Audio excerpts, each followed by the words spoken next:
صل على محمد وآل محمد اللهم صل على محمد وآل محمد اللهم صل على محمد وآل محمد.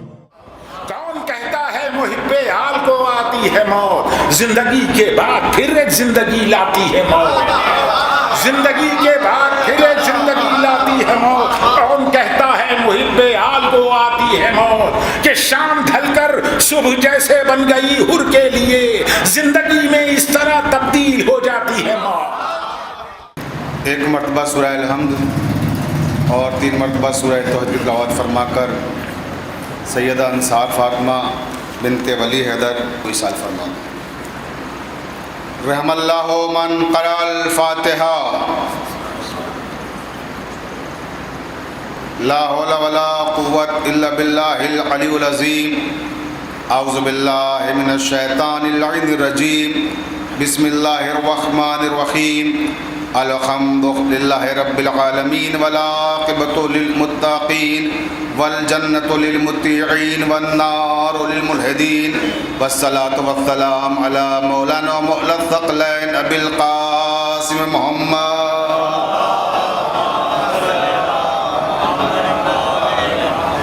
وآلہ الطیبین الطاہرین المعصومین المظلومین ولعنۃ اللہ علی اعدائہم اجمعین من لیلنا ھذا الی قیام یوم الدین.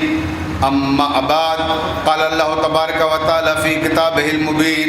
بسم اللہ الرحمن الرحیم. انما ولیکم اللہ ورسولہ والذین آمنوا الذین یقیمون الصلاۃ ویؤتون الزکاۃ وهم راکعون.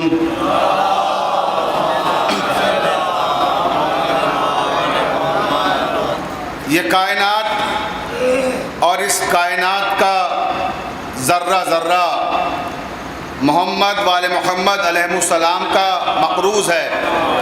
اب اگر آپ کے لوح ضمیر پر بھی آل محمد علیہ السلام کے احسانات میں سے کسی معمولی سے احسان کا کوئی معمولی سا نقش بھی مرتسم ہے تو اتنی بلند صلوات پڑھیں جتنے آپ کے ذہنوں میں آل محمد بلند ہو سکتے ہیں.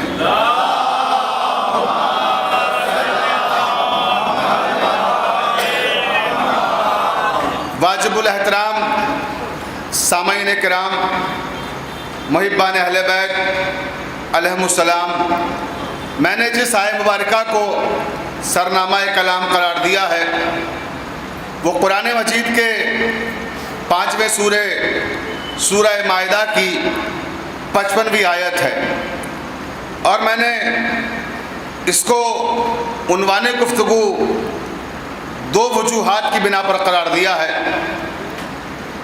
پہلی وجہ تو یہ ہے کہ یہ مجلس بنت ولی کے ایصال ثواب کی ہے، تو لہٰذا ولایت پہ گفتگو بہترین موضوع رہے گا. دوسرا سبب، سوشل میڈیا پر میں دیکھ رہا تھا، فیس بک اور واٹس ایپ وغیرہ پر مسلسل یہ سوال قائم کیا جا رہا ہے اور نوجوان بھی دریافت کر رہے ہیں بار بار کہ اس کا جواب آنا چاہیے کہ کلمے میں جو یہ علی ولی اللہ پڑھا جاتا ہے، مسلمانوں میں 73 فرقے ہیں، 73 فرقوں میں صرف ایک فرقہ ایسا ہے جو علی ولی اللہ پڑھتا ہے، 72 فرقے ایسے ہیں جو علی ولی اللہ نہیں پڑھتے. تو سوال یہ پیدا ہوتا ہے کہ جو نہیں پڑھتے وہ صحیح ہیں یا جو پڑھتے ہیں وہ صحیح ہیں. توجہ چاہتا ہوں، نوجوانوں کے ذہن میں یہ سوال بار بار آ رہا ہے اور وہ سوشل میڈیا پر ایک بحث چل رہی ہے اور اس کا جواب چاہتے ہیں. لہٰذا مناسب معلوم ہوا کہ اس سوال کا جواب بھی یہاں اہل علم کا مجمع ہے دیا جائے، کیونکہ یہ مجلس مختلف چینلز پہ دکھائی جائے گی اور سوشل میڈیا پر بھی آئے گی. اس لیے کافی حد تک میں کوشش کروں گا کہ ان اعتراضات کا جواب دیا جائے جو اس حوالے سے کیے جاتے ہیں. میرے بارے میں آپ جانتے ہیں اچھی طرح سے کہ میں گفتگو قرآن سے کرنے کا عادی ہوں. اگر دلیل قرآن سے نہیں ہے تو پھر آپ سامنے والے کو قائل نہیں کر سکتے. اس لیے کہ حدیث اگر آپ پیش کرتے ہیں تو وہ کہہ سکتا ہے کہ یہ آپ کی کتابوں میں ہوگی، ہمارے ہاں نہیں ہے.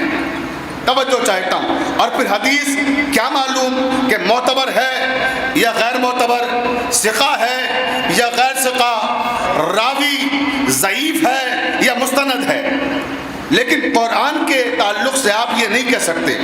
تو عزیزان محترم، میں اس حوالے سے جو گفتگو کروں گا، سب سے پہلے عقلی دلیل دوں گا کہ علی ولی اللہ کلمے میں کیوں پڑھا جاتا ہے، اس کی عقلی دلیل کیا ہے. عقلی دلیل دینے کے بعد پھر علمی دلیل کہ حدیث کی بنیاد پر علی ولی اللہ پڑھنے کا جواز کیا ہے. تیسری بات پھر میں عرض کروں گا کہ قرآن نے اس سلسلے میں کیا حکم دیا ہے، کیا یہ قرآن کے مطابق ہے، کیا یہ دین کے مطابق ہے، کیا یہ شریعت کے مطابق ہے یا کوئی ہمارا خود کا ذہنی اختراع ہے. توجہ چاہتا ہوں کیونکہ میں کبھی بھی کسی بھی مسلک پر اعتراض کرنے کا عادی نہیں ہوں. میں اپنے برادران اہل سنت والجماعت سے یہ دریافت نہیں کروں گا کہ آپ کیوں نہیں پڑھتے ہیں، اور نہ مجھے حق ہے یہ پوچھنے کا. لیکن میں اپنے برادران اہل سنت والجماعت کو یہ ضرور بتانا چاہوں گا کہ ہم کیوں پڑھتے ہیں. توجہ چارہ صلوات پڑھ لینا محمد علیہ محمد.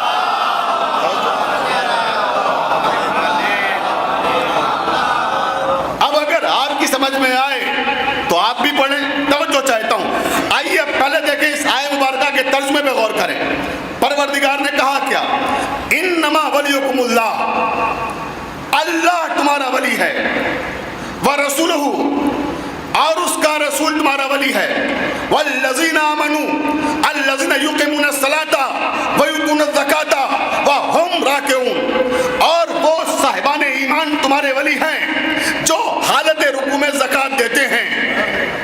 توجہ، میں کہوں گا اے میرے پروردگار، جب اپنا نام لے دیا کہ اللہ ولی ہے، رسول کا ذکر کر دیا کہ رسول ولی ہے، تو براہ راست کہہ دینا پھر کہ علی ولی ہے. توجہ چاہتا ہوں. لیکن نام امام علی کا نہیں آیا، اللہ کا نام واضح ہے، رسول کا ذکر واضح ہے، لیکن تیسرے مرحلے میں گفتگو علامتوں کے پردے میں ہے کہ وہ صاحبان ایمان تمہارے ولی ہیں جو حالت رکوع میں زکوٰۃ دیتے ہیں. اب یہ کیسے معلوم ہو کہ وہ کون لوگ ہیں جنہی نے حالت رکوع میں زکوٰۃ دی ہے؟ اب اگر یہ میں اپنی کتاب سے پڑھوں تو ہو سکتا ہے ہمارے برادران ایمانی کہیں کہ صاحب یہ تو آپ کے یہاں کا مسئلہ ہے، ہمارے یہاں تو ایسی کوئی روایت نہیں ہے. تو عزیزان محترم، تفسیر کبیر سے گفتگو کر رہا ہوں. 12ویں جلد میں علامہ فخر الدین رازی نے اس آیت کی تفسیر تحریر کرتے ہوئے لکھا کہ پروردگار نے کہا کہ اللہ تمہارا ولی ہے، اس کا رسول تمہارا ولی ہے، اور وہ صاحبان ایمان تمہارے ولی ہیں جو حالت رکوع میں زکوٰۃ دیتے ہیں. علامہ فخر الدین رازی اس آیت کے ذیل میں لکھتے ہیں کہ یہاں حالت رکوع میں زکوٰۃ دینے والی شخصیت سے کون مراد ہے؟ تو تحریر کرتے ہیں کہ جناب ابو ذر غفاری روایت کرتے ہیں. راوی کون ہے؟ ابو ذر غفاری. ناقل کون ہے؟ فخر الدین رازی. توجہ چاہتا ہوں، راوی وہ ہے کہ جس کے بارے میں پیغمبر اسلام صلی اللہ علیہ وآلہ وسلم نے ارشاد فرمایا کہ ابو ذر سے سچے آدمی پر آسمان نے سایہ نہیں کیا، ایسا سچا. پوری توجہ زانے محترم، فخر الدین رازی لکھتے ہیں انہی کے جملے جو فخر الدین رازی نے تحریر کیے ہیں کہ قال ابو ذر غفاری رحمت اللہ علیہ صلیت ما یومن صلاۃ الظہر. بہت توجہ چاہتا ہوں کہ میں ابو ذر غفاری روایت کرتے ہیں کہ میں ایک دن ظہر کی نماز اللہ کے رسول کے ساتھ پڑھ رہا تھا. سالا سائل فی مسجد رسول اللہ، کہ ایک سوال کرنے والا اللہ کے رسول کی مسجد میں آیا، یعنی مسجد النبوی میں آیا. اور جب وہ سوال کرنے والا آیا فلم یوتے ہو احدن شیئا، اسے کسی نے بھی کوئی شے نہیں عطا کی، اسے کسی نے بھی کچھ نہیں دیا. جب کسی نے بھی کچھ نہیں دیا تب اس سائل نے الرافع یدہ الی السماء، اپنے دونوں ہاتھوں کو آسمان کی طرف اٹھایا اور آسمان کی طرف دیکھنے کے بعد کہا اللہم اشہد فما آتینی احدن شیئا، اے میرے پروردگار تو گواہ رہنا کہ میں تیرے نبی کی مسجد میں آیا تھا اور خالی ہاتھ جا رہا ہوں. میں تیرے نبی کی مسجد میں آیا تھا خالی ہاتھ جا رہا ہوں. جیسے ہی اس سوال کرنے والے نے یہ جملے دہرائے ویسے ہی فخر الدین رازی لکھتے ہیں وَعَلِيٌّ كَانَ رَاكِعًا، اس وقت علی حالت رکوع میں تھے. وَأَشَارَ بِيَدِهِ، انہی نے اپنے ہاتھ سے اشارہ کیا. فِيهَا خَاتِمٌ، اور جو انگوٹھی پہنے ہوئے تھے وہ سائل کو دے دی. توجہ چاہتا ہوں ذہن محترم، وہ انگوٹھی سائل کو دے دی اور جیسے ہی وہ سائل کو دی سائل کے لبوں پہ مسکراہٹ آئی، مسکراتا ہوا مسجد سے باہر گیا. جیسے ہی وہ مسکراتا ہوا باہر نکلا اللہ کے رسول صحن مسجد میں آئے. الرافع راسہ الی السماء، اللہ کے رسول نے آسمان کی طرف اپنے سر کو افتخار کے ساتھ اٹھایا اور کہا قال رب اشرح لی صدری ویسر لی امری واحلل عقدۃ من لسانی یفقہوا قولی واجعل لی وزیرا من اہلی ہارون اخی.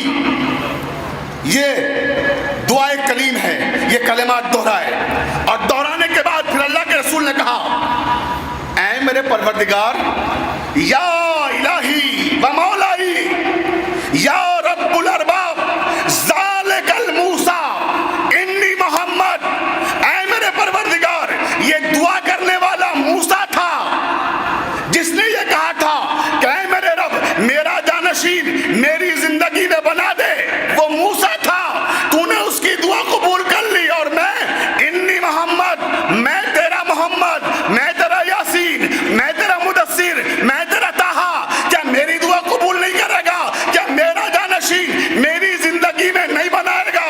راوی کہتا ہے ادھر نبی کے جملے تمام ہوئے، دعا ختم ہوئی، نزل جبرائیل امین، فوراً جبرائیل امین نازل ہوئے.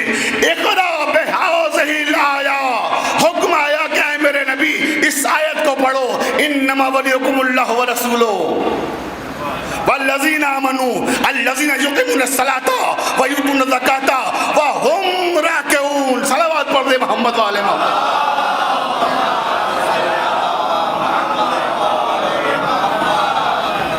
بھئی بات واضح ہو گئی کہ حالت رکوع میں زکوٰۃ دینے والا کون ہے. توجہ چاہتا ہوں، فخر الدین رازی نے بتا دیا کہ وہ حالت رکوع میں زکوٰۃ دینے والے علی ہیں. اور یہاں یہ بھی عرض کرتا چلوں کہ کتنے مواقع آئے جب اللہ کے رسول نے ولایت علی کا اعلان کیا. صرف ایک غدیر میں اعلان نہیں ہوا ہے، ذوالہ شیرہ میں بھی اعلان ہوا. اور جب یہ آیا ولایت آئی اس نے بھی ظاہر کر دیا کہ مسجد النبوی میں پیغمبر نے علی کی ولایت کا اعلان کیا. اور کمال ہے آپ دیکھیں شب ہجرت جب کفار مکہ نبی کریم کو قتل کرنے کے لیے آئے اور نبی کی جگہ صبح بستر پر علی کو پایا. پوری توجہ چاہتا ہوں تو نبی کے پاس لوگوں کی امانتیں تھیں. اہل علم کا مجمع تاریخ میں اس کا تذکرہ ہے کہ نبی کے پاس لوگوں کی امانتیں تھیں. نبی امین تھے، صادق تھے، لوگ نبی پر اعتبار کرتے تھے، امانتیں رکھے ہوئے تھے. لیکن جب نبی چلے گئے ہجرت کر کے تو جن کی امانتیں تھیں وہ کسی اور کے پاس نہیں گئے، سیدھے علی کے پاس آئے. توجہ جرزان محترم، علی کے پاس آئے. کیوں؟ کیونکہ جانتے تھے کہ جانشین پیغمبر علی ہی تو ہے، انہی کے حوالے کر کے گئے ہیں. تو کمال ہے مشرکوں کی سمجھ میں آ گیا کہ جانشین پیغمبر علی ہے، مسلمانوں کی سمجھ میں نہیں آئے. صلوات پڑھ دیں محمد و آل محمد پر.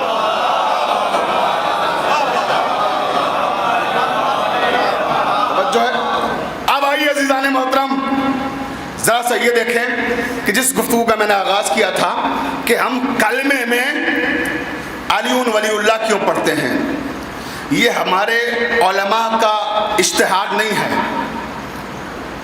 یہ محدثین کا اختراع نہیں ہے، یا یہ شیعان علی ابن ابی طالب نے مودت اہل بیت نے مبتلا ہو کر کوئی فیصلہ نہیں کیا ہے کہ ہمارا جی چاہتا ہے تو ہم کلمے میں علی ولی اللہ پڑھتے ہیں. جی نہیں، شریعت چاہتی ہے اس لیے پڑھتے ہیں، دین چاہتا ہے اس لیے پڑھتے ہیں، رسول چاہتے ہیں اس لیے پڑھتے ہیں، قرآن چاہتا ہے اس لیے پڑھتے ہیں. توجہ چاہ رہا ہوں، میں بھی ثابت کروں گا یہ ساری منزلیں، پوری توجہ، بس التفات شرط ہے. پہلی منزل آئیے کہ عقلی بنیاد کیا ہے کلمے میں علی ولی اللہ پڑھنے کی. مسلمانوں کے 72 فرقوں کا کلمہ کیا ہے؟ لا الہ الا اللہ محمد رسول اللہ. اور صرف ایک فرقہ ایسا ہے جو علی ولی اللہ بھی کہتا ہے. تو اس کی عقلی دلیل کیا ہے؟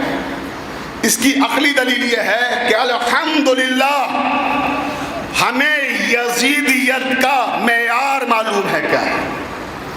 ہمیں یزیدیت کا میلان معلوم ہے، ہمیں یزیدیت کا رجحان معلوم ہے، ہمیں یزیدیت کی فطرت معلوم ہے، ہمیں یزیدیت کی طینت معلوم ہے، ہمیں یزیدیت کی جبلت معلوم ہے، ہمیں یزیدیت کی عادت معلوم ہے، ہمیں یزیدیت کی سیرت معلوم ہے، ہمیں یزیدیت کا کردار معلوم ہے، ہمیں یزیدیت کی گفتار معلوم ہے.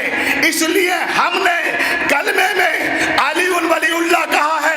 پوری توجہ زان محترم، راوی کہتا ہے، صاحب طبری تحریر کرتے ہیں کہ جب یزید کے پاس اقتدار آیا، جیسے ہی زمام اقتدار یزید کے ہاتھوں میں آیا، ویسے ہی پہلی جو اس نے نشست کی ہے اپنے مخلصین کی، اپنے وزراء کی، اپنے حاشیہ نشینوں کی، اس نشست میں اس نے عجیب فقرے کہے. یہ صاحب طبری نے تحریر کیے ہیں، توجہ چاہتا ہوں. اس نے کہا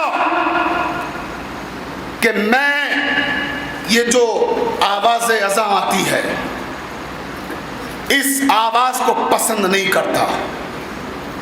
یہ دیکھیں مسلمانوں کا حاکم ہے، یہ خلیفۃ المسلمین لکھتے لکھتے جس کو لوگوں کے قلم نہیں تھکتے ہیں. توجہ چاہتا ہوں. وہ کہتا ہے کہ مجھے آواز اذان پسند نہیں ہے، یہ توحید کے نغمے فضاؤں میں گونجیں، میں اسے برداشت نہیں کر سکتا، لہذا کچھ ایسا کرو کہ یہ نغمہ توحید ہمیشہ ہمیشہ کے لیے ختم ہو جائے، یہ آواز اذان ہمارے کانوں میں نہ آئے. تو کچھ ہوشیار قسم کے مصاحبین نے کہا ذل الہی یہ کیا غضب کر رہے ہیں آپ کا تخت حکومت انہی آوازوں پر ٹکا ہوا ہے. توجہ چاہتا ہوں زان محترم، کہ یہ کیا غضب کر رہے ہیں؟ یہ یہاں تو قیدی بات مخصوصین کا مجمع ہے، لیکن کبھی برسر عام اس طرح کی کوئی بات نہ کہیے گا، ورنہ خلافت بھی چلی جائے گی اور تخت خلافت بھی چلا جائے گا. توجہ چاہتا ہوں. یزید مایوس ہوا، ایک اور مصاحب کھڑا ہوا، اس نے کہا ذل الہی آپ کے کام کو ہم آسان کر سکتے ہیں. توجہ رہے کہ ذل الہی آپ کے امر کو ہم آسان کر سکتے ہیں. یزید کے لبوں پہ پھر مسکراہٹ آئی. کہا تم کس طرح سے، کیا کہنا چاہتے ہو؟ کہ ذل الہی آپ کا مقصد یہ ہے کہ نغمہ توحید نہ گونجے، آواز اذان نہ سنائی دے. تو ایسی غلطی نہ کیجئے گا کہ براہ راست اذان کی مخالفت شروع کر دیں، براہ راست نغمہ توحید کو مٹانے کی کوشش کر دیں. کہ پھر کیا کرنا ہے؟ کہ اگر آپ چاہتے ہیں کہ نغمہ توحید نہ سنائی دے تو اس کے لیے آپ کو توحید پر نہیں، نبوت پر نہیں، امامت پر حملہ کرنا ہوگا. اس لیے کہ جب آپ توحید پہ حملہ کریں گے تو دفاعی لائن، ڈیفینس لائن بن کر سامنے نبوت آ جائے گی. اگر حملہ توحید پر ہوگا، ڈیفینس لائن بن کر نبوت سامنے آ جائے گی، اور اگر نبوت پہ حملہ کریں گے تو ڈیفینس لائن بن کر امامت آ جائے گی، تو امامت سامنے ہوگی. لہذا اگر ختم کرنا ہے نغمہ توحید کو تو پہلا حملہ توحید پر نہیں، امامت پر کرنا ہوگا. توجہ. اور پھر آپ اس مقصد میں کامیاب ہو جائیں گے. تو اسی اعتبار سے منصوبہ سازوں نے منصوبہ بنایا. یزید کی حکومت کا پہلا سال سن 61 ہجری 10 محرم، پہلا حملہ رجب میں اقتدار پایا سن 60 ہجری میں، اور 61 ہجری کا 10 محرم اس نے پہلا حملہ امامت پر کیا. توجہ چاہتا ہوں، اقتدار سنبھال کر اسی منصوبے کے تحت پہلا حملہ امامت پر کیا. یزید کی حکومت کا دوسرا سال مسجد النبوی پر حملہ، مدینہ رسول پر حملہ، مسجد النبوی کو استبل میں تبدیل کر دیا گیا، 10,000 اہل مدینہ کو قتل کیا گیا، 1500 حافظان قرآن قتل کیے گئے، 700 صحابہ کرام قتل کیے گئے، 10,000 خواتین کی عصمت دری کی گئی. یہ حملہ مسجد النبوی پر نہیں تھا بلکہ یہ حملہ نبوت پر تھا. تو پہلا حملہ امامت پر، دوسرا حملہ نبوت پر، تیسرا سال یزید کی حکومت کا خانہ کعبہ پہ حملہ، غلاف کعبہ کو جلایا گیا. تو یہ خانہ کعبہ پہ حملہ کعبے پہ حملہ نہیں تھا، یہ توحید پر حملہ تھا. بھئی توجہ چاہتا ہوں، تو پہلا حملہ امامت پر، دوسرا نبوت پر، تیسرا توحید پر. عزیزان محترم، ہمیں یزیدیت کا مزاج معلوم ہے، اس لیے ہم نے کلمے کے آخر میں علی ولی اللہ رکھا ہے. ہم کلمے کے آخر میں علی ولی اللہ پڑھتے ہیں کہ عصر حاضر کے جتنے بھی یزید ہیں ان کے سارے حملے علی ولی اللہ پہ ہوتے رہے، نبوت بھی محفوظ رہے، توحید بھی محفوظ رہے. صلوات پڑھ دیں محمد و آل محمد پر.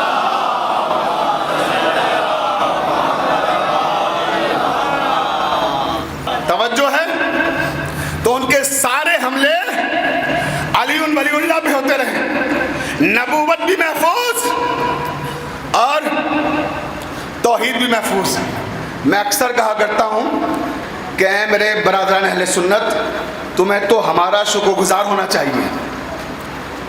کیوں؟ اس لیے کیونکہ ہماری مجلسوں کی وجہ سے تمہارے میلاد محفوظ ہیں. بھائی توجہ چاہو، اللہ جانے کون کون سمجھا اس جملے کو. یہ جو حملے مجالس پہ ہوتے ہیں، جلوس اعضاء پہ ہوتے ہیں، یہ میلاد پر ہوتے ہیں. ٹارگیٹ ہم بنے ہوئے، ہمارے بعد آپ کا بھی مسئلہ ہے. صلوات پڑھ دیں محمد والے محمد پر.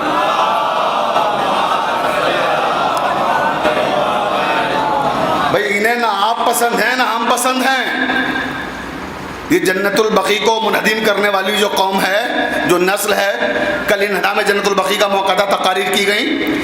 تو یہ جو طبقہ ہے تکفیریوں کا، انہیں نہ اہل سنت پسند ہیں اور نہ شیعہ پسند ہیں. بس یہ ہے کہ پہلا ٹارگیٹ ہم ہیں، بعد میں آپ. لہذا اگر تکفیریوں کو ختم کرنا چاہتے ہو تو پھر دونوں مل جاؤ، دونوں متحد ہو جاؤ اور متحد ہو کر ان کے حملوں کو روکو. اب میں پھر اپنی منزل کی طرف آتا ہوں کہ آئیے حدیث کے اعتبار سے کس طرح سے یہ علی ولی اللہ کلمے میں جو ہم پڑھتے ہیں اس کا جواز کیا ہے. پوری توجہ. تو اس کے لیے تھوڑی دیر کے لیے آپ کو دعوت ذوالعشیرہ میں آنا پڑے گا. دعوت ذوالعشیرہ نہیں پڑھنا، فقط 2 جملے کہہ کے آگے بڑھ جانا ہے. پوری توجہ. دعوت ذوالعشیرہ میں کیا ہوا؟ کوئی تاریخ ایسی ہے، جھوٹی سے جھوٹی تاریخ میں یہ دکھا دو مجھے کہ رسول اسلام نے دعوت ذوالعشیرہ کے موقع پہ کہا ہو کہ لا الہ الا اللہ،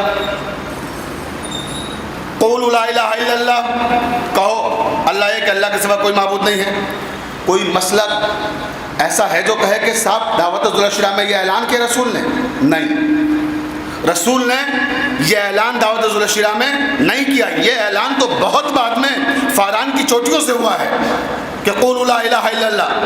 جب پہلی دعوت اسلام ہوئی ہے اس میں کہیں کلمے کا کوئی تذکرہ نہیں ہے، لا الہ الا اللہ کا کہیں کوئی اعلان نہیں ہے. تو عزیزان محترم، اب اس موقع پر پیغمبر اسلام نے کہا کیا؟ پیغمبر اسلام نے جو خطبہ دیا اس میں کہا انی قد جئتکم بخیر الدنیا والآخرہ. آپ نے آخری جملہ اس خطبے کا سنا ہے کہ مولا کائنات نے کہا، جب اللہ کے رسول نے کہا میری نصرت کون کرے گا اس کار خیر میں، تو کہا انا ناصر یا رسول اللہ۔ توجہ چاہتا ہوں، یہ آخری فکرے ہیں، خطبہ سنیں کیا کہا اس موقع پر اللہ کے رسول نے۔ اللہ کے رسول نے کہا انی قد جئتکم بخیر الدنیا، میں تمہارے لیے ایک ایسی خیر لے کر آیا ہوں جو دنیا میں بھی خیر ہے، آخرت میں بھی خیر ہے۔ تو ہے کوئی تم میں جو اس کار خیر میں میری نصرت کرے، میری مدد کرے؟ تو تاریخ کہتی ہے سارے کے سارے خاموش بیٹھے رہے۔ 10 برس کا بچہ اٹھا اور اس 10 برس کے بچے نے کہا انا ناصر یا رسول اللہ، اے اللہ کے رسول میں آپ کی نصرت کروں گا، لیکن یہ مولا کائنات کے آخری کلمات ہیں، آغاز کلمات نہیں ہے۔ توجہ چاہتا ہوں، آغاز کلمات میں کیا کہا تاریخ نے اپنے سینے میں محفوظ کر لیا۔ مولا کائنات کھڑے ہوئے، 10 برس کے بچے نے کھڑے ہونے کے بعد کہا اشہد ان لا الہ الا اللہ، اشہد ان محمد رسول اللہ، انا ناصر یا رسول اللہ۔ بھئی توجہ چاہتا ہوں، ابھی اس سے پہلے کوئی نہیں جانتا کلمہ کیا ہے، کلام کیا ہے۔ پہلی بار یہ کلمات ابو طالب کے بیٹے علی کی زبان سے سنے لوگوں نے کہ علی نے کہا اشہد ان لا الہ الا اللہ، میں گواہی دیتا ہوں کہ کوئی معبود نہیں ہے سوائے اللہ کے۔ علی نے کہا اشہد ان محمد رسول اللہ، میں گواہی دیتا ہوں کہ آپ اللہ کے رسول ہیں۔ انا ناصر یا رسول اللہ، اور اس کار خیر میں یا رسول اللہ میں آپ کی مدد کروں گا، میں آپ کی نصرت کروں گا۔ بس جیسے یہ جملے ختم ہوئے ویسا ہی رسول نے جواب دیا۔ توجہ چاہتا ہوں، اب رسول نے کیا کہا؟ رسول نے کہا اشہد ان علی ولی اللہ۔ توجہ چاہتا ہوں، اشہد ان علی ولی اللہ، انت اخی، انت وزیری، انت وصی، انت خلیفتی۔ اے علی میں گواہی دیتا ہوں کہ آپ اللہ کے ولی ہیں، میں گواہی دیتا ہوں آپ میرے بھائی ہیں، میرے جانشین ہیں، میرے وصی ہیں، میرے خلیفہ ہیں۔ توجہ چاہتا ہوں، اب عزیزان محترم میں امت مسلمہ کی خدمت میں انتہائی ادب و احترام کے ساتھ یہ عرض کرنا چاہتا ہوں، جو یہ کہتے ہیں کہ ابو طالب نے کلمہ نہیں پڑھا، کلمہ نہیں پڑھا، کلمہ نہیں پڑھا، اس دنیا سے رخصت ہو گئے۔ ارے تم کیا جانو کلمہ کیا ہے؟ تمہیں تو دین ایئر کنڈیشن رومز میں بیٹھ کر ملا ہے۔ یہ قربانیاں تپتے ہوئے صحرا میں تو ابو طالب اور اولاد ابو طالب نے دی ہیں، تو تم کلمے کی باتیں کرتے ہو کہ اسی ابو طالب نے کلمہ نہیں پڑھا، کلمہ نہیں پڑھا۔ کلمہ ہے کیا؟ ابو طالب کے بیٹے نے جب پہلی بار دعوت صلح شیرہ میں کہا ہے اشہد ان لا الہ الا اللہ، اشہد ان محمد رسول اللہ، اس سے پہلے یہ آواز کسی نے نہیں سنی تھی۔ پہلی بار یہ کلمات علی کی زبان پر آئے تو سنے زمانہ جو ابو طالب کے کلمے کے بارے میں سوال کرتے ہیں کہ کلمہ ہے کیا؟ کلمہ تو ابو طالب کے بیٹے کی جنبش لب کی خیرات کا نام ہے۔ صلوات پڑھ دیں محمد و آل محمد پر۔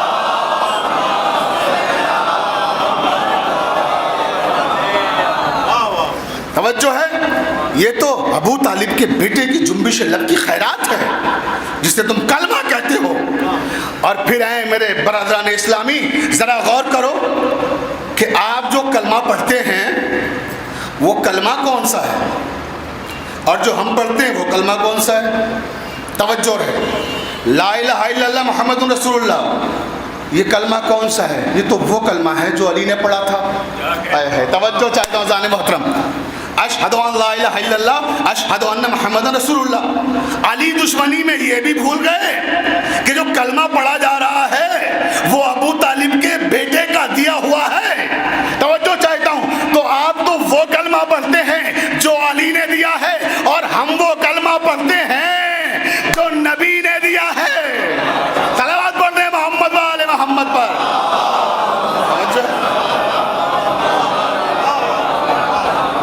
اشہد ان علی ولی اللہ کس نے کہا؟ نبی نے کہا۔ پہلی بار یہ نبی کریم کے دہن سے باہر نکلی اور زمانے نے سنی تو ہم وہ کلمہ پڑھتے ہیں جو نبی اور علی سے ملا، آپ وہ کلمہ پڑھتے ہیں کہ جو علی سے ملا ہے۔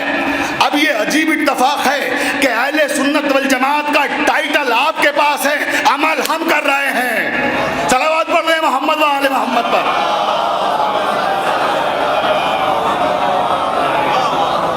بھئی اہل علم کا مجمع، توجہ چاہتا ہوں، دیکھیں پروفیسر صاحبان یہاں موجود ہیں، پوری توجہ جانے محترم، پوری ذمہ داری کے ساتھ عرض کر رہا ہوں۔ دیکھیں آپ، یہ تھی عقلی اور حدیثی دلیل۔ اب آئیے قرآنی دلیل۔ قرآن نے کیا کہا؟ توجہ چاہتا ہوں۔ انما ولیکم اللہ، اللہ تمہارا ولی ہے، ورسولہ، اس کا رسول تمہارا ولی ہے، والذین آمنوا الذین یقیمون الصلاۃ ویؤتون الزکاۃ وہم راکعون، اور وہ صاحبان ایمان تمہارے ولی ہیں جو حالت رکوع میں زکوٰۃ دیں۔ توجہ رہے، یعنی اللہ ولی، نبی ولی، علی ولی۔ تو اب قرآن نے کلمے کی ترتیب بتائی ہمیں۔ سورہ مائدہ کی یہ 55ویں آیت ہمیں کلمے کی ترتیب بتا رہی ہے کہ کلمہ کیا پڑھنا ہے۔ آیت نے کہا انما ولیکم اللہ، اللہ تمہارا ولی ہے۔ ہم نے کہا لا الہ الا اللہ۔ آیت نے کہا ورسولہ، اس کا رسول تمہارا ولی ہے۔ ہم نے کہا محمد رسول اللہ۔ آیت نے کہا والذین آمنوا والذین یقیمون الصلاۃ، وہ صاحبان ایمان تمہارے ولی ہیں جو حالت رکوع میں زکوٰۃ دیتے ہیں۔ تو ہم نے کہا علی ولی اللہ۔ صلوات پڑھ لینا محمد والے محمد پر۔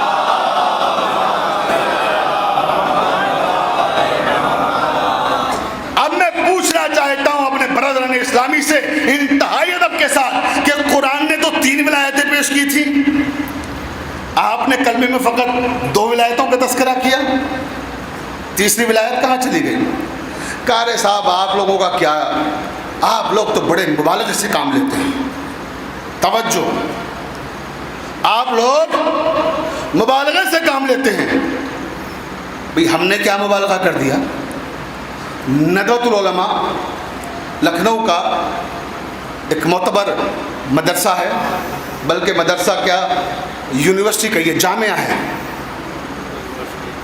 اور وہاں کے ایک نوجوان اسکالر جو میرے دوست بھی ہیں اور بڑے معروف نوجوانوں میں اس وقت ہیں، وہ اور بڑی صلاحیتوں کے مالک ہیں۔ ایک دن ان سے گفتگو ہونے لگی تو یہ جملے انہوں نے کہے کہ آپ لوگ مبالغہ بہت کرتے ہیں حضرت علی کے تعلق سے۔ توجہ چاہتا ہوں، اہل علم کا مجمع ہے کہ مبالغہ بہت کرتے ہیں آپ لوگ۔ تو میں نے پوچھا قبلہ ہم کیا مبالغہ کرتے ہیں؟ کہ آپ امام علی کو حد سے زیادہ بڑا چڑھا کر پیش کرتے ہیں۔ توجہ چاہتا ہوں، میں نے کہا قبلہ جس کی کوئی حدوں کا تعین نہیں کر سکا، کہ توجہ ہے، ہم اس علی کو کیا حدوں سے آگے بڑھائیں گے؟ پوری توجہ۔ کہ نہیں آپ لوگ بہت مبالغہ کرتے ہیں ان کے سلسلے میں۔ ہم نے کہا زبانی باتیں نہ کیجئے، دلیل دیجئے کہ ہم نے کہاں پہ مبالغہ کیا۔ کہ دلیل تو سامنے ہے، آپ کا کلمہ ہی دلیل مبالغہ ہے۔ پوری توجہ، انشاءاللہ ذوق ایمانی کو آسمانوں پر لے کے جانا ہے کہ آپ کا کلمہ ہی دلیل مبالغہ ہے۔ کلمے میں کیا ایسی دلیل مل گئی آپ کو جو مبالغے کی اساس بن گئی، جو مبالغے کی بنیاد بن گئی؟ کہ پڑھیے کلمہ لا الہ الا اللہ محمد رسول اللہ علی ولی اللہ وصی رسول اللہ ہے وخلیفتہ بلا فصل۔ کا پڑھا کلمہ آپ نے؟ میں نے کہا جی بتائیں اس میں کیا مبالغہ کیا؟ کہ دیکھیے جب آپ نے اللہ کی توحید کی بات کی، اللہ کی وحدت کی گواہی دی، تو ایک جملے میں آپ نے کہا لا الہ الا اللہ۔ جب رسالت کی گواہی دی تو ایک جملے میں کہا محمد رسول اللہ۔ لیکن جب علی کا مسئلہ آیا تو مبالغے سے کام لیا، علی ولی اللہ وصی رسول اللہ ہے وخلیفتہ بلا فاصل۔ میں توجہ چاہتا ہوں، دلیل جو تھی بڑی معقول دلیل تھی، بات تو سچ ہے، کہ ہم نے کلمے میں جب مولا کائنات کا تذکرہ کیا تو اضافے کے ساتھ کیا. توجہ چاہتا ہوں, بہت توجہ. انشاءاللہ جب میں جواب سنیں گے میرا بہت خوش ہوں گے اور دعائیں چاہیے آپ کی, پوری توجہ. میں نے کہا قبلہ آپ جسے مبالغے سے تعبیر کر رہے ہیں وہ مبالغہ نہیں ہے. کہ پھر ہم نے کہا کہ وہ تہذیب قرآنی ہے. توجہ, وہ تہذیب قرآنی ہے. ہم نے وہ تہذیب قرآن سے سیکھی ہے, وہ تعلیم قرآنی ہے, وہ علم ہم نے قرآن سے لیا ہے. کہ قرآن سے کیسے؟ ہم نے کہا آپ سنیے, ہم کلمے میں اضافے کے ساتھ کیوں پڑھتے ہیں؟ مولا کائنات کا جب تذکرہ کرتے ہیں تو اضافہ کیوں کر دیتے ہیں؟ ہم نے یہ تہذیب, ہم نے یہ انداز قرآن سے لیا ہے. کہ قرآن نے کہا ہے, کہ ہم نے کہا سنیے, قرآن میں اللہ نے جب ولایت کا تذکرہ کیا, انما ولیکم اللہ, اللہ تمہارا ولی ہے, ایک جملے میں اپنی ولایت کا تذکرہ کیا تو عدل کا تقاضا یہ تھا کہ جواب بھی ایک جملے میں دیا جائے. تو ہم نے جواب بھی ایک جملے میں دیا. ادھر سے کہا پروردگار نے انما ولیکم اللہ, اللہ تمہارا ولی ہے. ہم نے کہا لا الہ الا اللہ. ایک جملہ ادھر سے آیا, ایک جملہ ادھر سے گیا. توجہ, اللہ نے کہا رسولہ, اور میرا رسول بھی تمہارا ولی ہے. ایک جملہ ادھر سے آیا, ایک جملہ ادھر سے کہا محمد الرسول اللہ. جب علی کا مسئلہ آیا تو اللہ نے کہا والذین آمنوا الذین یقیمون الصلاۃ ویؤتون الزکاۃ وهم راکعون. تو ہم نے بھی کہا علی ولی اللہ وصی رسول اللہ ہے وخلیفۃہ من فصل. صلوات پڑھ رہے محمد وآل محمد.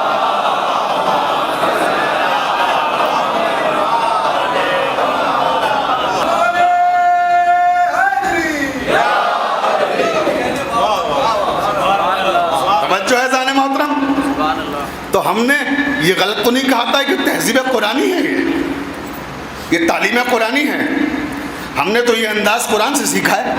پروردگار نے جب علی کا ذکر کیا ایسی انداز میں کیا تو اب ہم سے نہ لڑیے, اللہ سے لڑیے کہ اس نے کیوں علی کا اس طرح سے تذکرہ کیا. ہم تو وہی کر رہے ہیں جو قرآن کہہ رہا ہے. توجہ زان محترم, اب یہ قرآن سے میں نے دلیل دے دی. اب آئیے کہ صاحب یہ اذان میں بھی آپ تو کہتے ہیں اشہد ان علی ولی اللہ, بے شک کہتے ہیں, یقیناً کہتے ہیں. توجہ چاہتا ہوں کہ اس کی کیا تاریخ ہے, یہ کب اور کیوں شامل اذان ہوا. پوری توجہ آخری آدمی تک. میری کوشش یہ ہوتی ہے کہ مجالس میں بیٹھ کر لفاظی نہ کروں, کوئی ایسی گفتگو کروں جس سے نوجوانوں کے لیے کوئی میسیج جائے, کوئی پیغام جائے, اور جب ان کے سامنے مسلک تشیع کے اوپر کوئی اعتراض کیا جائے تو یہ جواب دے سکے. بزرگوں سے معذرت کے ساتھ, اہل علم سے معذرت کے ساتھ میں نوجوانوں کے لیے عرض کر رہا ہوں کہ اذان میں کب سے اور کیسے یہ فقرہ شامل ہوا. الحمدللہ کسی کنیز نے یہ جملے نہیں کہے تھے کہ ذل الہی کو پسند آ گئے, اذان کا حصہ بن گئے. توجہ چاہتا ہوں اذان محترم, دیکھیں آپ یہ فطرے کیسے اور کیوں اذان کا حصہ بنے. ہم کنیزوں کی سنتوں پہ عمل کرنے والے نہیں ہیں, ہم نبیوں کی سنت پہ عمل کرتے ہیں, ہم اماموں کی سنت پہ عمل کرتے ہیں, ہم قرآن پہ عمل کرتے ہیں. توجہ چاہتا ہوں اذان محترم, دیکھیں یہ اذان کا حصہ کیسے بنا اور کب بنا. بعض علماء کا خیال ہے کہ یہ فقرہ عشیر سے جزو اذان بنا, بعض کا خیال ہے غدیر سے جزو اذان بنا. لیکن میں کہتا ہوں کہ اگر عشیر سے بنا تو غدیر سے بنا تو دونوں موقع پہ رسول موجود ہیں. توجہ چاہتا ہوں, پوری توجہ. لیکن میں اس سے بہت پہلے آپ کو ابھی ایک منظر دکھاتا ہوں, پوری توجہ. قرآن نے کہا سبحان الذی اسری بعبدہ لیلا من المسجد الحرام الی المسجد الاقصی. سورہ بنی اسرائیل کی آیت ہے, آیہ معراج. پروردگار نے کہا پاک و پاکیزہ ہے وہ ذات جو اپنے بندے کو راتوں رات مسجد حرام سے مسجد اقصی تک لے گئی. آیہ شب معراج. توجہ جان محترم, اب صاحبان قصص الانبیاء نے لکھا ہے متفقہ طور پر, سب نے تحریر کیا کہ جب رسول معراج کی منزلوں پر گئے تو عرش اعظم پر 2 رکعت نماز پڑھائی سرکار نے، وضو کا پانی خشک نہیں ہونے پایا، زنجیریں در ہلتی رہی، بستر کی گرمی باقی رہی، رسول آ بھی گئے چلے بھی گئے، مگر وہاں 2 رکعت نماز پڑھا کر آئے۔ یہ متفقہ فیصلہ ہے امت مسلمہ کا، توجہ چاہتا ہوں، سب نے اسے تسلیم کیا ہے، لیکن قرآن نے کیا کہا؟ یہ قرآن سے پوچھتے ہیں، گفتگو تو قرآن کی چھاؤں میں ہو رہی ہے نا۔ قرآن نے سورہ زخرف میں آواز دی، وَاسْأَلْ مَنْ أَرْسَلْنَا مِنْ قَبْلِكَ مِنْ رُسُلِنَا۔ پروردگار نے کہا اس وقت کا منظر ہے کہ جب نبی کریم عرش اعظم پر پہنچے، براق پہنچا، نبی سواری سے اترے، اور جیسے ہی نبی عرش اعظم پر پہنچے، آدم سے لے کر عیسیٰ تک کے سارے نبی پائے تعظیم مصطفیٰ کھڑے ہو گئے۔ توجہ چاہتا ہوں، آدم تعظیم مصطفیٰ کے لیے کھڑے ہو گئے، نو تعظیم مصطفیٰ کے لیے کھڑے ہو گئے، ابراہیم تعظیم مصطفیٰ کے لیے کھڑے ہو گئے، اسحاق تعظیم مصطفیٰ کے لیے کھڑے ہو گئے، یونس تعظیم مصطفیٰ کے لیے کھڑے ہو گئے، شموئیل تعظیم مصطفیٰ کے لیے کھڑے ہو گئے، ادریس تعظیم مصطفیٰ کے لیے کھڑے ہو گئے، سلیمان تعظیم مصطفیٰ کے لیے کھڑے ہو گئے، داؤد تعظیم مصطفیٰ کے لیے کھڑے ہو گئے، عیسیٰ تعظیم مصطفیٰ کے لیے کھڑے ہو گئے، موسیٰ تعظیم مصطفیٰ کے لیے کھڑے ہو گئے۔ 1,23,999 نبوتیں جس کی تعظیم کے لیے کھڑی ہو جائے اسے محمد مصطفیٰ کہتے ہیں۔ توجہ چاہتا ہوں، اور محمد مصطفیٰ جس کی تعظیم کے لیے کھڑے ہو جائیں اسے فاطمہ زہرا کہتے ہیں۔ صلوات پڑھ دیں محمد و آل محمد پر۔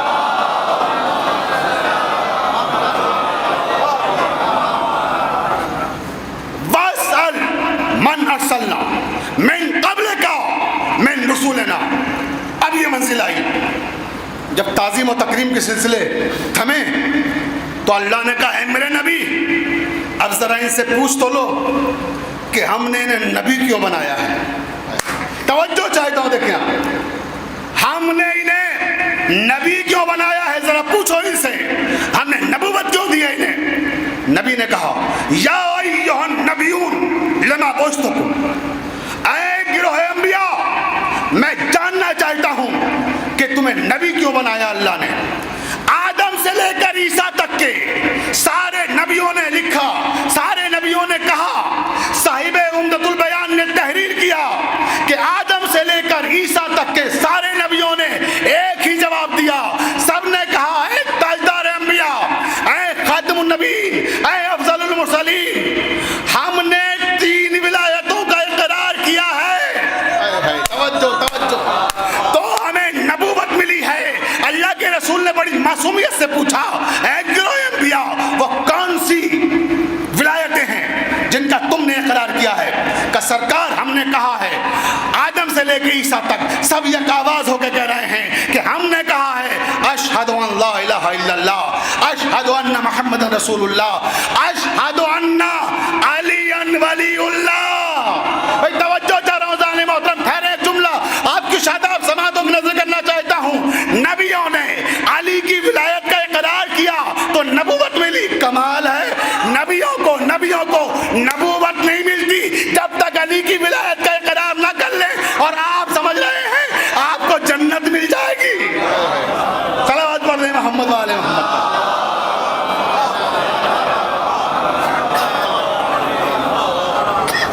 بغیر اقرار ولایت کے آپ سمجھتے ہیں آپ کو جنت مل جائے گی، وہاں نبوتیں نہیں مل رہی۔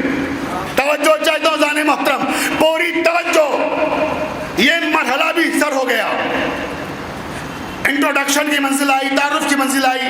اب وقت اجازت نہیں دیتا میں ان تفصیلات میں جاؤں، میں براہ راست اپنے موضوع کی طرف آ رہا ہوں کہ اذان میں اشہد ان علی ولی اللہ کب اور کیسے شامل ہوا۔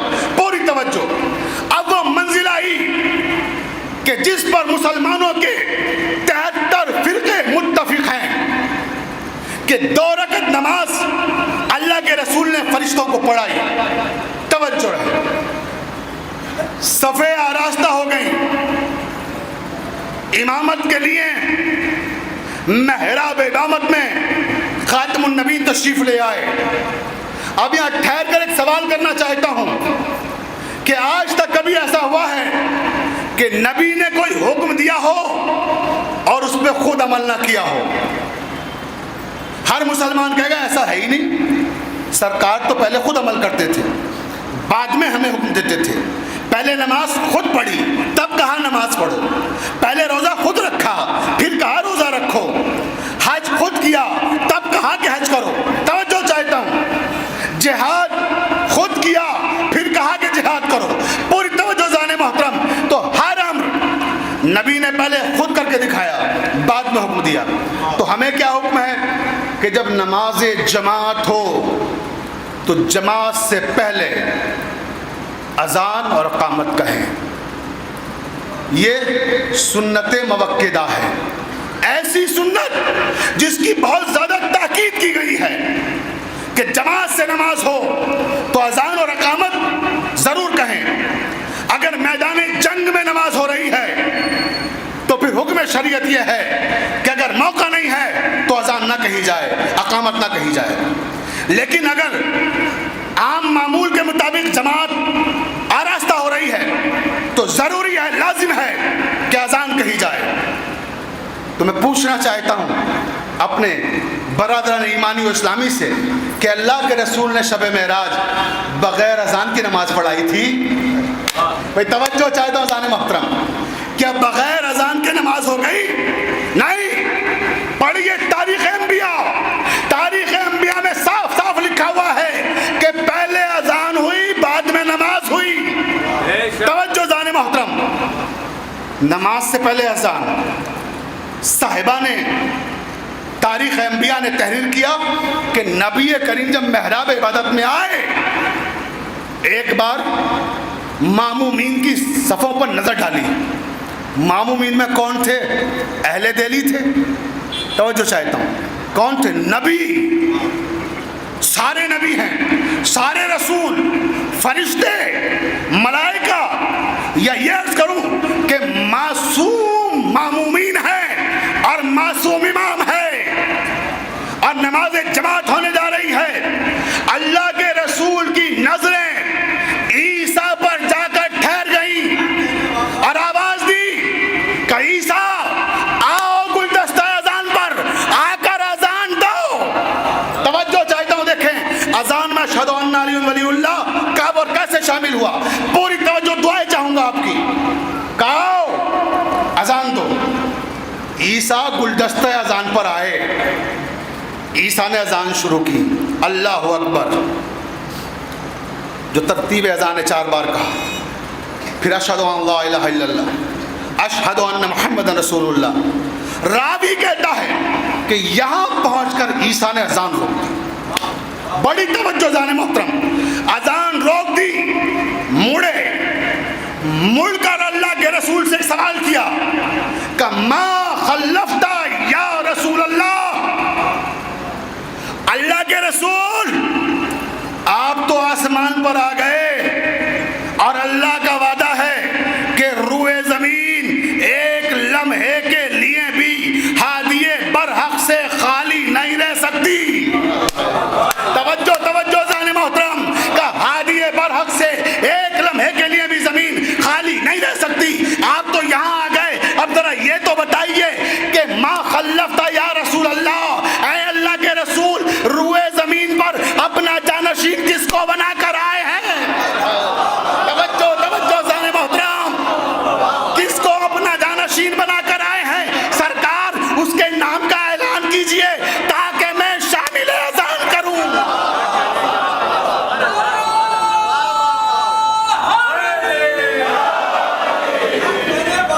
بلند ترین صلوات ارشاد فرمائے محمد والے محمد.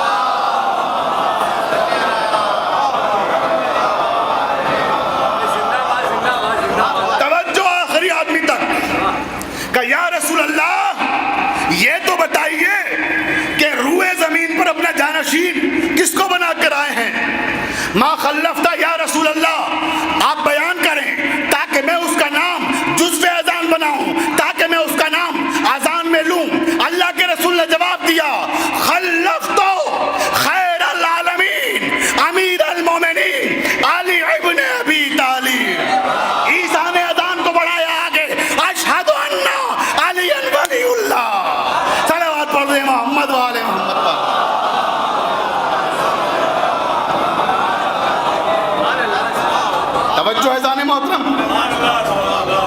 اب ہم سے نہ پوچھا جائے کہ ہم اذان میں اشہد ان علی ولی اللہ کیوں پڑھتے ہیں۔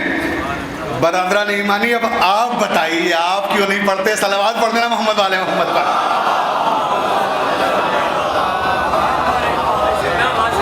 ایک بات توجہ جانے محترم، تو یہ جزو اذان بنایا کس نے؟ الحمدللہ، مقام فخر ہے یہ کہ میں نے عرض کیا تھا کہ کنیزوں کی زبان سے نکلے ہوئے جملے جزو اذان نہیں بنائے گئے ہیں۔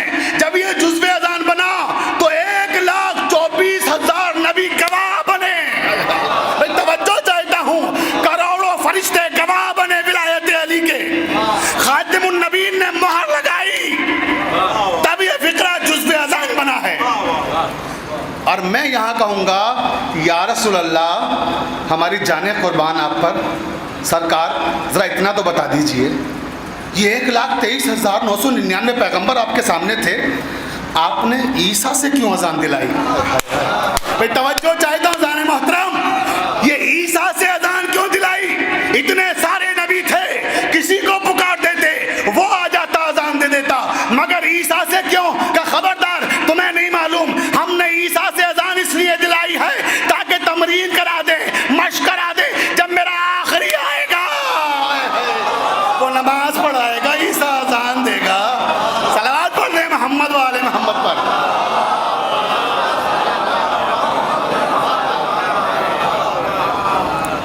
عزیزوں، اب دامن وقت میں گنجائش نہیں ہے، گفتگو سمیٹ رہا ہوں، بس آخری بات، انشاءاللہ پھر کبھی موقع ملا عرض کروں گا، بڑی تفصیلات ہیں اس حوالے سے، صرف آخری بات کہ نبی کریم اب اذان ہو گئی، اقامت ہو گئی، نماز کے لیے آمادہ ہے۔ پوری توجہ، صاحبان تاریخ انبیاء تحریر کرتے ہیں کہ نبی محراب عبادت میں آئے، محراب عبادت میں پہنچنے کے بعد نبی نے پھر ایک تعلیم دی۔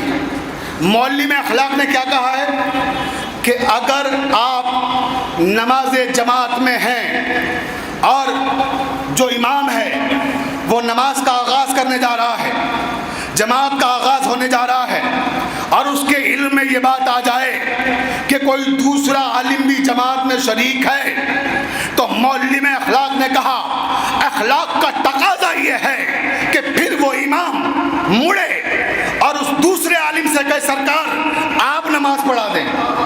توجہ چاہتا ہوں، توجہ چاہتا ہوں، یہ مرحلے اور یہ مسائل رمضان المبارک میں خصوصاً اور عام دنوں میں بھی اکثر آپ نے دیکھا ہوگا، کبھی کبھی جب ایک ساتھ کئی علماء جمع ہو جاتے ہیں مسجدوں میں تو پیش آتے ہیں کہ جو امام راتب ہوتا ہے وہ کہتا ہے کہ سرکار آپ پڑھا دیں۔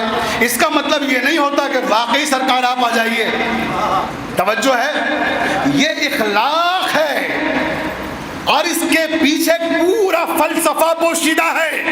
اب اس فلسفے کو بیان کرنے کا وقت نہیں ہے، ایک جملے میں عرض کروں کہ اس کے پیچھے جو فلسفہ ہے وہ یہ ہے تاکہ معمومین کو یہ اندازہ ہو جائے کہ ان کی صفوں میں کوئی اور بھی عالم ہے، کوئی اور بھی واجب التعظیم ہے۔ توجہ چاہتا ہوں علماء کی عزت اور تعظیم کے لیے پیغمبر اسلام نے اس لیے ارشاد فرمایا کہ معلم اخلاق کہتے ہیں کہ پوچھو ان سے جو علماء دوسرے کھڑے ہوئے ہیں کہ سرکار آپ نماز پڑھائیں گے؟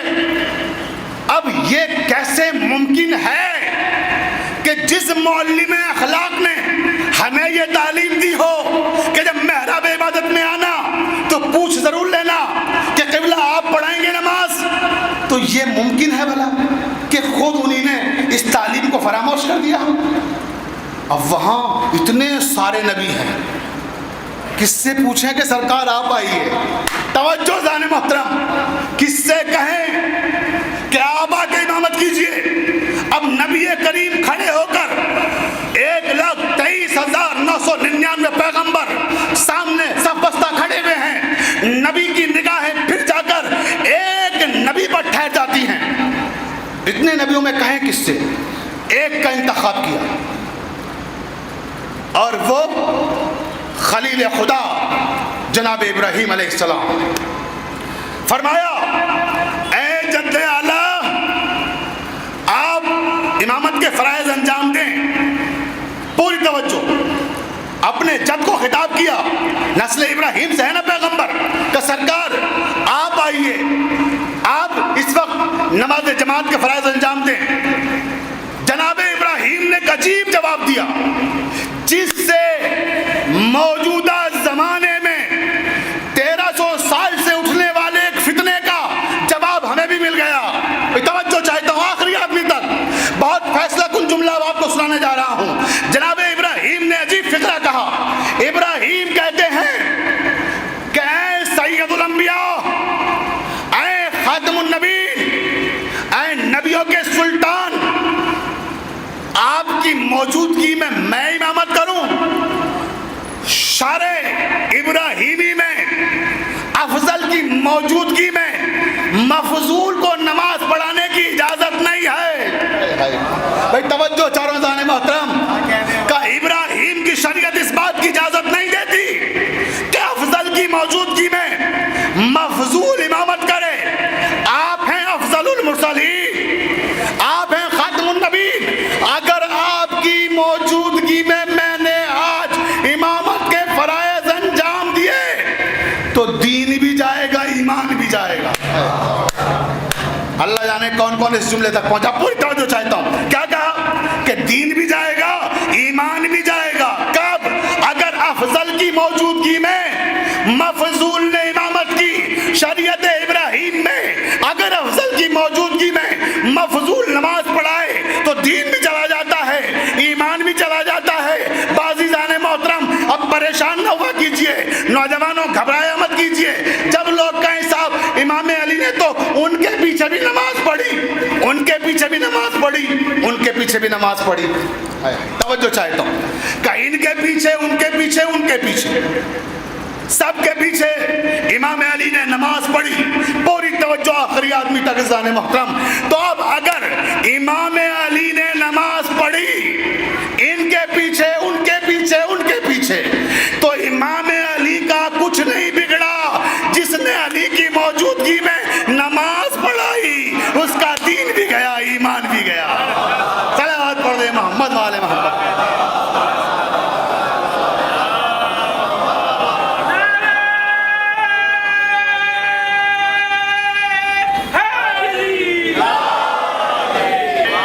جو ہے اب جس نے بھی امام علی کی موجودگی میں گستاخی کی، کہ ان کی موجودگی میں نماز پڑھانے کی جرات کی، جو افضل ترین ہے نبی کے بعد پوری امت میں، تو دین بھی گیا، ایمان بھی گیا۔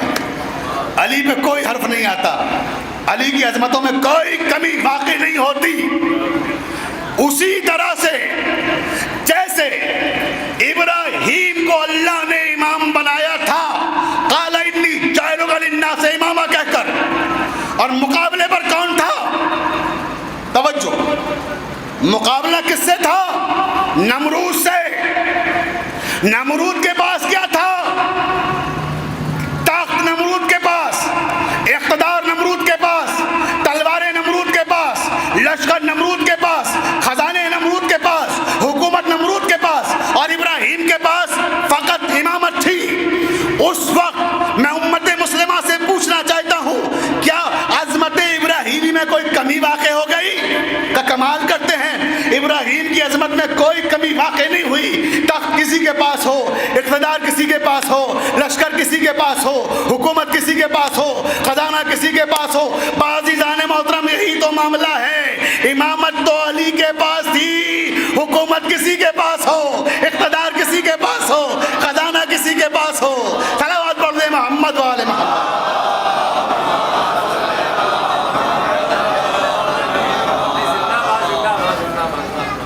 باعزیزان محترم، میں نے آپ حضرات کی زحمتوں کو تمام کیا، تخفیف زحمت کر رہا ہوں، اب اس سے زیادہ وقت اجازت نہیں دیتا، گرمی بھی شدید ہو رہی ہے۔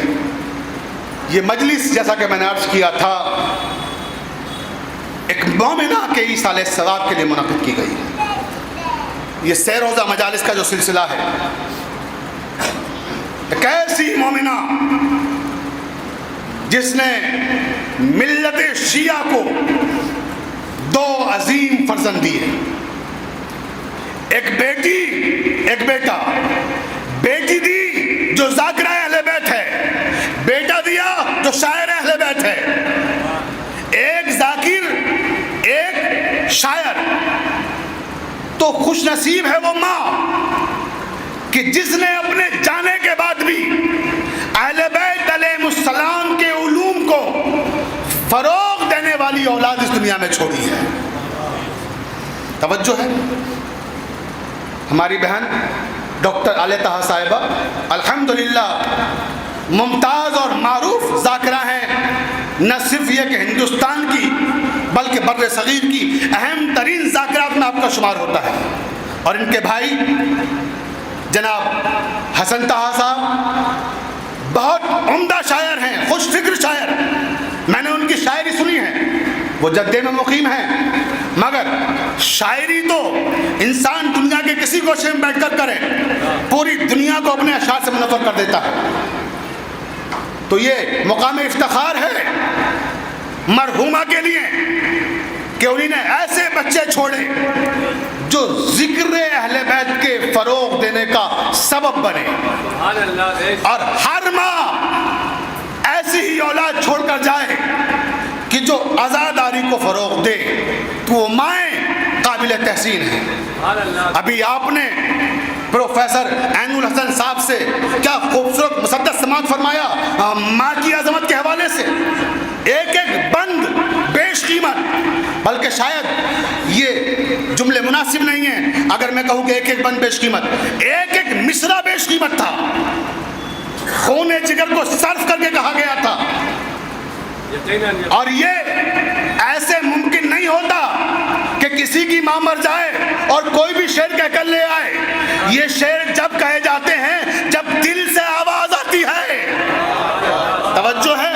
وہ ماں اس لائق ہو کہ اس کے لیے کچھ کہا جائے تو تب شاعر کے جذبات شاعری میں ڈھل جاتے ہیں، جس کا نمونہ ابھی اسی مجلس میں پیش کیا گیا. بس ایک ماں کا تذکرہ ہے.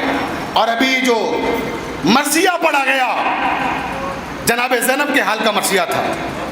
ایک ماں کی حیثیت سے جناب زینب کا تذکرہ کروں گا اور مجلس کو تمام کر دوں گا. اور انشاءاللہ گھروں تک روتے ہوئے جائیں گے. جب جب تصور کریں گے تب تب رونا آئے گا. ایک ایسی مصیبت شہزادی زینب کی، جیسے ہی میں نے نام لیا، کتنی تاثیر ہے اس نام میں کہ ادھر زینب نام زبان پر آیا، آنکھیں نم ہونے لگی، آواز گریہ بلند ہونے لگی. عزاداروں، شہزادی کی ایک مصیبت بیان کرنا ہے، اور وہ مصیبت یہ ہے کہ جناب زینب نے اپنے ماجائے امام حسین سے ایک عہد کیا تھا، ایک وعدہ کیا تھا، اور کہا تھا کہ سب رنج و علم صبر کے میزاں میں تلیں گے. سب رنج و علم صبر کے میزاں میں تلیں گے. یہ بال تو بھیا تیرے لاشے پہ کھلیں گے. اے میرے بھائی، میں اپنی اولاد کا ماتم نہیں کروں گی، میں آپ کا ماتم کروں گی. زینب اپنے بچوں پہ اشک افشانی نہیں کرے گی. زینب آپ کے لیے روئے گی، آپ کا ماتم کرے گی. اور عزاداروں، زینب نے اس وعدے کو نبھایا. کربلا سے لے کر کوفہ، کوفے سے لے کے شام، شام میں دربار، دربار سے زندان، اور زندان سے رہائی کے بعد کربلا آمد، کربلا سے مدینے واپسی. مگر زینب نے ایک آنسو بھی اپنے بچوں کے لیے نہیں بہایا. میری ماں بہنوں، آج اس ماں کے بچوں کا تذکرہ کر رہا ہوں جس کی ماں ان کے لیے نہیں روئی ہے. آپ کو ایسے رونا ہے جیسے کوئی ماں اپنے بچوں کے لیے روتی ہے. اجرکم اللہ، مولا کوئی غم نہ دے آپ کو سوائے غم حسین کے. حق کے لیے ادا کر رہے ہیں. عزاداران مظلوم کربلا، شہزادی زینب راوی کہتا ہے جب واپس مدینے آئی ہے تو اپنے گھر نہیں گئی، اسی گھر میں قیام کیا جس میں امام زین العابدین رہا کرتے تھے. راوی کہتا ہے کہ جناب عبداللہ، جناب زینب کے شوہر، اس واقعے کے بعد جب سے یہ قافلہ مدینے آیا تھا روزانہ پابند پابندی کے ساتھ آتے اور گھنٹوں امام زین العابدین کے پاس بیٹھتے، زبان سے ایک لفظ نہیں کہتے، چلے جاتے، آتے چلے جاتے، خاموش بیٹھے ہوئے گریا کرتے، روتے چلے جاتے۔ ایسے ہی مہینوں گزر گئے، آتے رہے، روتے رہے۔ ایک دن امام زین العابدین نے سوال کیا، حل لک حاجتن، اے پھوپھا جان آپ کو کوئی حاجت ہے، کوئی امر، کوئی کام؟ آپ کچھ کہتے ہی نہیں ہیں، خاموش رہتے ہیں۔ تب جناب عبداللہ نے کہا، اے امام وقت، میری ایک درخواست ہے آپ سے، مولا آپ کو سننے کی طاقت دے، میری ماں بہنیں یہ جملہ سنیں۔ کہا کہ اے امام وقت، ایک گزارش کرنا تھی آپ سے۔ پھوپھا جان کہیے کیا کہنا چاہتے ہیں؟ کہا کہ بس اتنی سی گزارش ہے سید سجاد، اپنی پھوپھی سے کہیے کہ وہ گھر بھی ان کا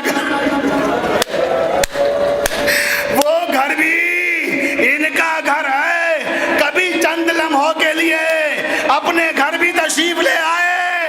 عزاداروں مولا کوئی غم نہ دے، حق کے لیے ادا کر رہے ہیں، سن سکیں گے آپ، عجیب فکرے ہیں۔ امام نے کہا، پھوپھا جان میں وعدہ کرتا ہوں شہزادی گھر جائیں گی، پھوپھی جان گھر جائیں گی۔ عبداللہ چلے گئے، امام زین العابدین آئے اور کہا پھوپھی جان آپ سے ایک درخواست کرنا ہے، پھوپھی جان آپ سے ایک درخواست کرنا ہے۔ شہزادی زینب نے کہا سید سجاد آپ امام وقت ہیں، درخواست نہیں آپ حکم دیجئے، آپ کیا کہنا چاہتے ہیں؟ کہ پھوپھی جان بس اتنی سی گزارش ہے کہ پھوپھا جان عبداللہ آتے ہیں، بیٹھ کر چلے جاتے ہیں، کچھ کہتے بھی نہیں ہیں، تو ذرا سا چند ساعتوں کے لیے، چند لمحوں کے لیے اپنے گھر بھی چلے جائیں، وہ بھی گھر آپ کا ہے، یہ بھی گھر آپ کا ہے، لیکن عبداللہ کی خواہش ہے کہ ذرا وہاں بھی چلی جائیں آپ۔ کہ سید سجاد آپ کا حکم ہے، علی کی بیٹی گھر جائے گی۔ عزاداروں سن سکیں گے، بس مجلس تمام ہو رہی ہے کہ علی کی بیٹی گھر جائے گی، یقیناً جائے گی، یہ کہا اور ردائے تطہیر اپنے شانوں پہ ڈالی، جناب زینب گھر کے لیے چلی۔ عبداللہ مسجد چلے گئے تھے، اب جو گھر پہنچی تو گھر میں کوئی نہیں تھا، سناٹا چھایا ہوا تھا۔ عزاداروں یاد ہے علی کی بیٹی نے کیا وعدہ کیا تھا؟ اپنے ماجائے سے کہا تھا بھیا میں آپ کا ماتم کروں گی، اپنے بچوں کو نہیں روں گی، اور ابھی تک زینب روئی نہیں ہے، اپنے بچوں کا ماتم نہیں کیا ہے۔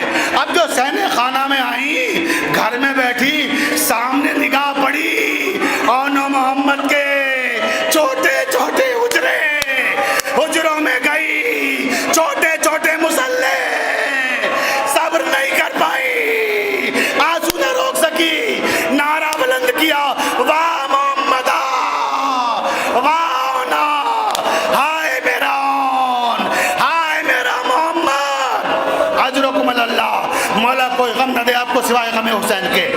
زینب تڑپ تڑپ کے رونے لگی، صبر کا باندھ ٹوٹ گیا، ہائے اون، ہائے محمد، نعرے بلند کر رہی تھی، سینے خانہ میں بیٹھی تھی، رو رہی تھی، روتے روتے زینب خاموش ہوئی۔ کیا دیکھا کہ کوئی اچانک گھر میں آ گیا۔ اب جو گھر میں آیا تو آنے والے نے بیٹھی ہوئی اس معظمہ سے سوال کر دیا کہ اے بی بی آپ کون ہیں؟ عزاداروں ذرا تصور کیجئے کسی عورت کا شوہر اس سے پوچھے کہ اے بی بی کون ہو، کیا گزری ہوگی زینب پر؟ ایک مرتبہ نگاہوں پر اٹھائی، عجیب فکرے گئے کہ عبداللہ آپ کیوں پہچانو گے؟ ارے میرا حسین کربلا میں شہید کر دیا گیا، میرے عباس کے بازو منقطع ہو گئے، اب مجھے کیوں پہچانو گے؟ کہ شہزادی معاف کیجئے گا، آپ کا یہ عالم کیا ہے؟ یہ کیا عالم دیکھ رہا ہوں؟ عزادارہ نے مظلوم کربلا، بس آخری جملے، مجلس تمام ہو رہی ہے۔ زینب کہتی ہیں اے عبداللہ میں سمجھ گئی آپ نے مجھے یہاں کیوں بلایا ہے۔ کہ شہزادی آپ کیا سمجھی؟ کہ میں سمجھ گئی، سانس لے کے سنیے انشاءاللہ بھی بہت روئیں گے۔ کہ عبداللہ میں سمجھ گئی آپ نے کیوں بلایا ہے. آپ نے اس لیے بلایا ہے مجھے کہ آپ یہ جاننا چاہتے ہیں کہ آپ کے بیٹے اونو محمد کربلا میں کیسے. اجرکم اللہ، مولا کوئی غم نہ دے آپ کو. کہ آپ نے یہ جاننے کے لیے بلایا ہے نا کہ آپ کے بیٹے اونو محمد نے کربلا میں کیسے جنگ کی. سننا چاہتے ہو عبداللہ تو سنو. جب اونو محمد جا رہے تھے تو میں نے ایک وعدہ لیا تھا. کہتا ہے اونو محمد اگر جنگ کرتے کرتے فرات کے کنارے پہنچ جانا، اے میرے بیٹو ماں کے دودھ کی لاج رکھ لینا. حیدر کرار کے نواسے ہو، جعفر طیار کے پوتے ہو، عبداللہ کے بیٹے ہو. کوئی یہ نہ کہے کہ زینب کے لال پیاس نہیں برداشت کر سکے، پانی پی لیا. میں نے یہ عہد لیا تھا بچوں سے کہ پانی نہیں پینا، اس لیے کہ سکینہ پیاسی ہے، علی اصغر پیاسا ہے. عبداللہ سنو گے، میرے بچوں نے کربلا کے میدان میں وہ تاریخی جنگ کی کہ دشمن پکار کر کہہ رہا تھا کہ یہ عبداللہ کے بیٹے ہیں، یہ جعفر طیار کے پوتے ہیں، یہ حیدر کرار کے نواسے ہیں. عبداللہ پھر سنو گے کیا ہوا. بازدارو مجلس آخری مرحلے میں ہے. کب پھر کیا ہوا سنو گے. میرے بچے اس مرحلے پر پہنچے جب دشمنوں نے گھیر کر حملہ کیا اور انہوں نے سلام بھیجا کہ اے مامو جان ہمارا سلام قبول کیجئے. آقا حسین گئے، بچوں کی لاش کو اٹھا کر خیمے میں لائے. کسی بیوی نے آ کے مجھ سے کہا زینب آپ کے بچوں کی لاش آئی ہے، جا کر بچوں کی لاش کو تو دیکھ لو. عبداللہ جب بچوں کی لاش آئی تھی تو میرے دل میں یہ تمنا نہیں تھی کہ میں پہلے بچوں کی لاش دیکھوں. میرے دل میں یہ تمنا تھی پہلے میں سجدہ شکر ادا کروں کہ اللہ نے میری قربانی کو قبول کر لیا. میں نے سجدہ شکر ادا کیا، سجدے سے سر اٹھایا. فضا نے کہا زینب ایک بچے میں تھوڑی سی جان باقی ہے. آہستہ آہستہ ہوٹھ ہل رہے ہیں، شاید آپ سے کچھ کہنا چاہتا ہے، جا کے سن تو لو کہ بچہ کہہ کیا رہا ہے. روایت کے فقرے ہیں کہ آیا تطہیر کی ملکہ نے ردائے تطہیر کو زیب تن کیا اور خیمے کے باہر آئیں جہاں بچوں کے لاشیں رکھے ہوئے تھے. دیکھا کہ بچوں میں ایک بچے کے ہونٹ آہستہ آہستہ ہل رہے ہیں. زینب نے بچے کے ہونٹوں کو دیکھا اور بچے نے دم توڑ دیا. خواتین نے پوچھا شہزادی بچے نے کیا کہا؟ کہ تم نہیں سمجھ پاؤ گی. بچہ کہہ رہا تھا اماں اماں اماں ہم نے اپنا وعدہ پورا کر دیا، اماں ہم نے پانی نہیں پیا، اماں ہم پیاسے ہی ہیں. اجرکم اللہ. بس آخری بات، مولا کوئی غم نہ دے، حق کی گری ادا کر رہے ہیں.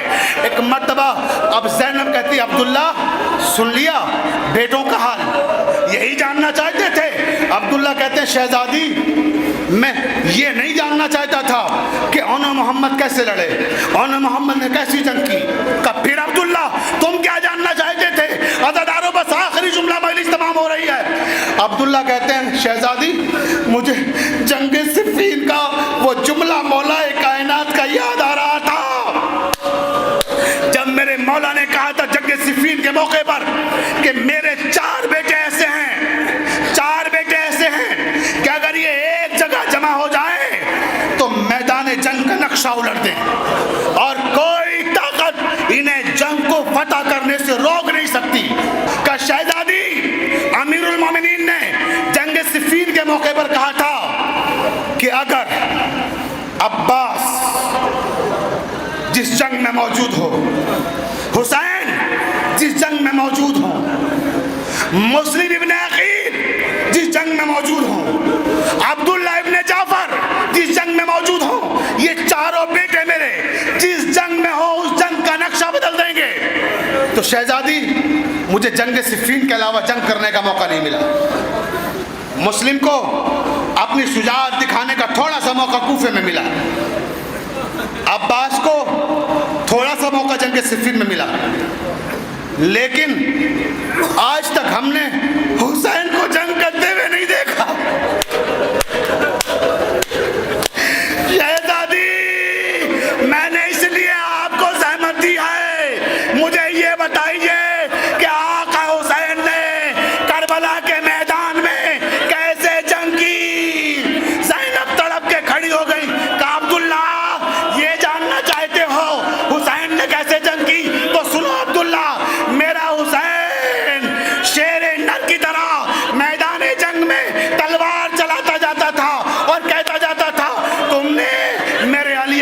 سینے میں برچھی مار دی، تم نے میرے عباس کے بازو کاٹ ڈالے، تم نے میرے اصغر کے گلے میں تیر اتار دیا، تم نے اونا محمد کو مار ڈالا، تم نے قاسم کو پامال کر دیا. یہ کہتے تھے، حملہ کرتے تھے.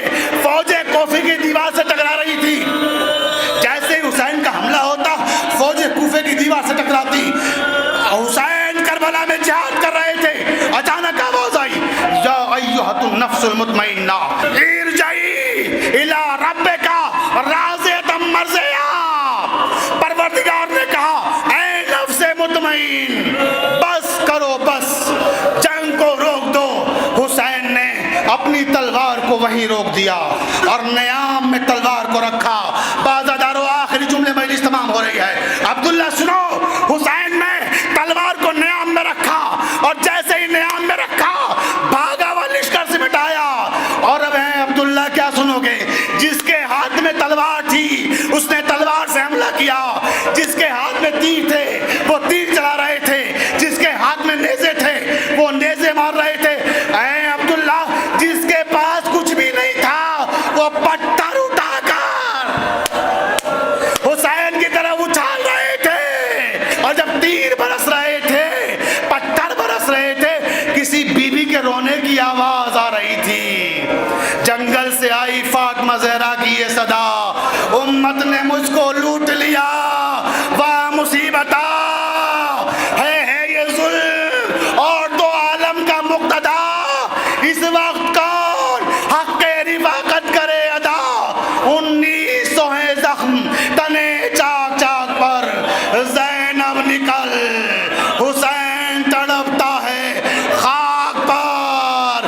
اے عبداللہ، اب جو میں میدان میں پہنچی تو شمر کا خنجر تھا، سیاہ آندھیاں چل رہی تھی، زمین کربلا میں زلزلہ آ رہا تھا، ندائے غیب آ رہی تھی. حسین قتل کر دیے گئے.